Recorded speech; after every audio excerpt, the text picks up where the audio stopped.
Yes, good morning, students. Let us continue with the chapter of D block elements. We were studying various characteristics of D block elements and we will continue with that. Now, the next characteristic is formation of complexes. This is the another striking feature of the D block elements. You can see here the structure of one complex. In this complex, the red colored element Fe, that is a D block element. A complex is formed when central metal atom, now in the given example it was iron or iron, that is surrounded by other molecules or ions which form dative covalent bonds, or you can say coordinate bonds with the central metal atom or ion. The molecules or ions that donate the lone pair of electrons to form the dative covalent bonds are called ligands. About the complexes and ligands, we have studied in the chapter of coordination compounds. Now, what is the criteria for complex formation? First is presence of vacant and low energy 3d, 4s, 4p and 4d orbitals in the metal atoms or ions. This is required to accept lone pair of electrons from ligands. And second is high charge density of the central metal ions. Next is colored ions. Now here in front of you is a picture of various gemstones. You might have seen some of these gemstones in the rings of your parents, or you might also be having any gemstone in your ring. The colors of many gemstones are due to the presence of small quantities of D block metal ions in them.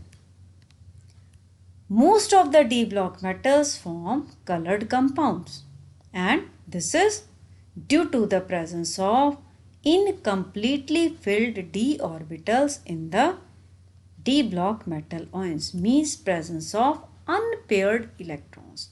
Now, which aqueous transition metal ions are not colored?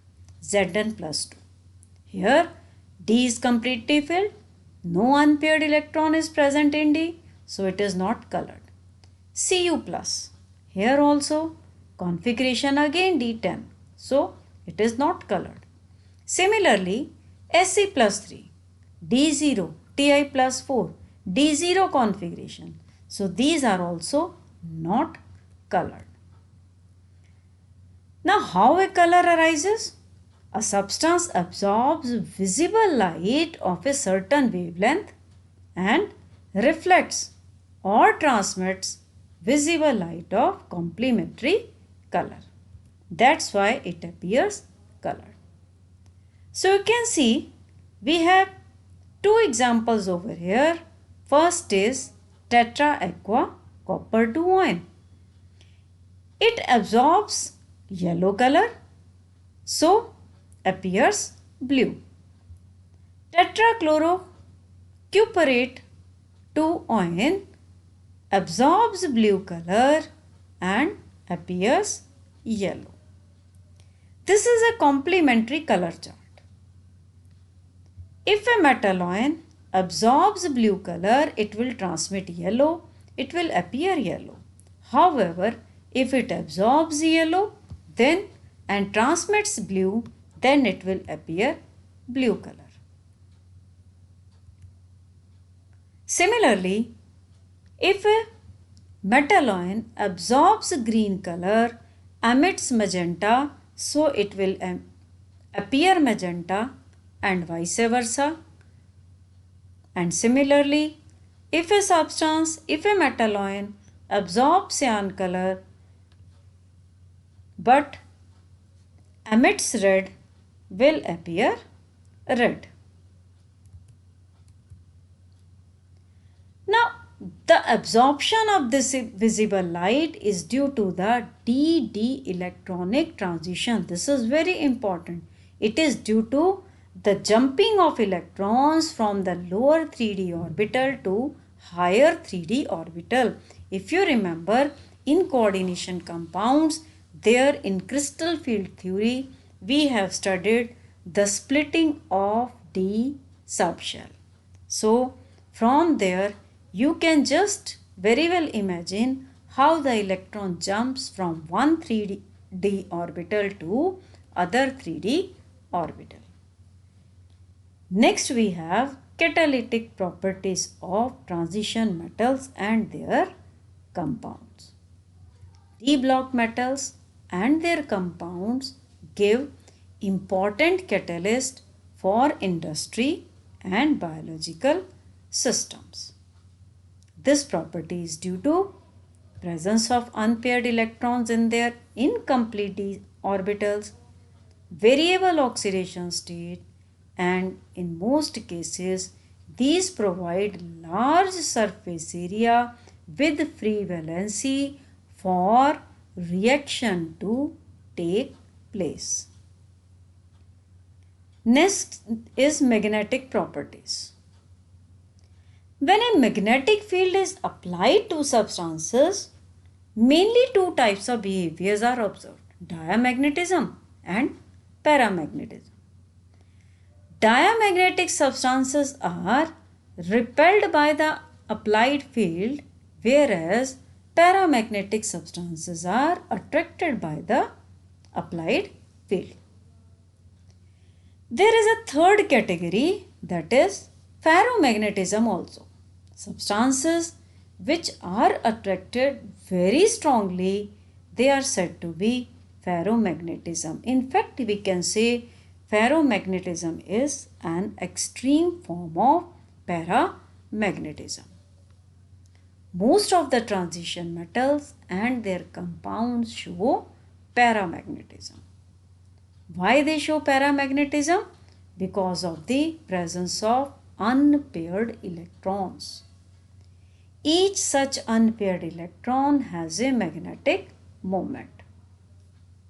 The magnetic moment of any transition element or its compound or ion is given by mu equals to root of n into n plus 2. The unit of magnetic moment is Bohr's magneton Bm. Here n is number of unpaired electrons. You can see here in paramagnetism unpaired electrons are randomly arranged, but in the presence of magnetic field all the electrons they come to arrange in the parallel direction. Whereas in ferromagnetism group of electrons are arranged parallelly. This group of electrons are called domains.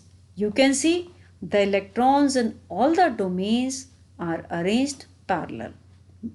And in the presence of magnetic field, all the domains they become parallel to one another. Most of the transition metals and their compounds show paramagnetism due to the presence of unpaired electrons. Next we have formation of interstitial compounds.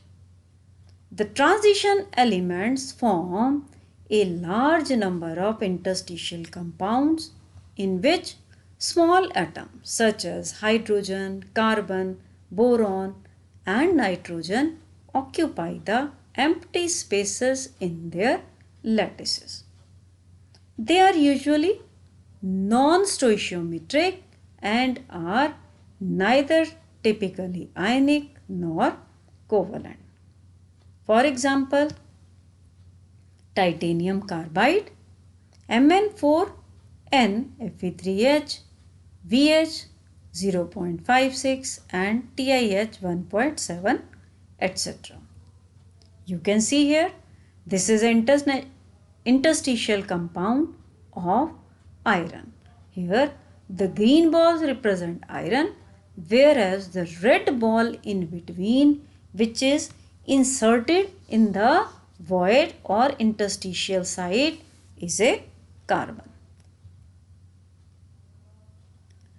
The principal physical and chemical characteristics of these compounds are high melting point, then those of pure metals, hard. These retain metallic conductivity and are chemically inert. Next is alloy formation. Because of the similar radii and other characteristics of transition metals, alloys are readily formed by these elements. Such alloys are hard and have high melting points. For example, ferrous alloys like chromium contain chromium, vanadium, tungsten, molybdenum and manganese. These are used for the production of variety of steels and stainless steel. Transition metals can also form alloys with non-transition metals. Examples are brass and bronze. Now here are some questions. These are important questions. Of the ions Ag plus, Co plus 2, Ti plus 4, which one will be colored in aqueous solution? Now how will you answer this question? You will answer just by writing its electronic configuration. The ion which has incompletely filled d subshell means having unpaired electron will definitely be colored. Second, why hydrated copper sulfate is blue while anhydrous copper sulfate is white? This is very important question. Hydrated copper sulfate is blue because in hydrated copper sulfate, water H2O, that is a ligand. This is a complex. Here d electrons of copper are capable of undergoing d-d transition because if you remember, according to crystal field splitting, due to the presence of ligand which is water here, splitting of d subshell takes place. So electrons will jump from lower d orbital to higher d orbital. That's why it is blue. Whereas in anhydrous copper sulfate, water, that is ligand, is missing. If ligand is missing, splitting of d subshell will not take place. So unpaired electrons will not undergo d-d transition. So it is not colored. Question number 3. Similar question.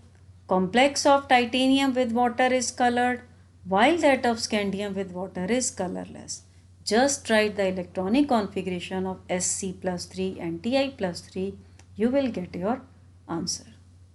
Why transition metals and their compounds act as good catalysts?